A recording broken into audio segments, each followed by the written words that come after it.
Nabangga, pinataob at saka inabandona umano ng Chinese vessel ang bangkang may sakay ng mga mangingislang Pilipino sa Occidental Mindoro. Natuntun na raw ng Philippine Coast Guard ang Chinese vessel at nakontak na rin nila ang pantalan kung saan ito dadaong. Nasa frontline ng balitang yan, si Brian Basa. Sira-sirang mga katig at nakataob na. Ito ang itsura ng FBCA Ruel J sa laot ng Paluan, Occidental Mindoro nitong Martes. Binangga ito ng bulk carrier na MV Tai Hang 8.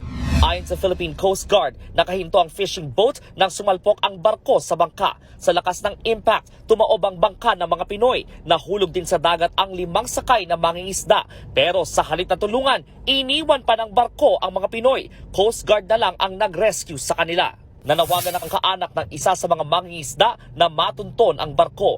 Sabi ng PCG, natunton na nila ang vessel na may watawat daw ng China.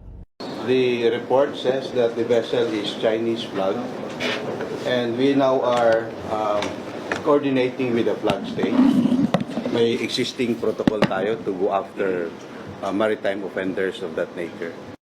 Huli raw na mataan na dumaan ang Chinese vessel sa Sibutu Strait. Nakontak na rin ng PCG ang pantalang daraungan ng barko. Makikipag-usap na rin nila sila sa China. Giit din ng Coast Guard.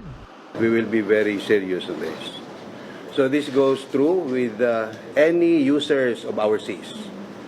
If they commit mistakes, they commit offense in our waters, we will go after them anywhere in the world through the existing protocols that we have with other coast guards.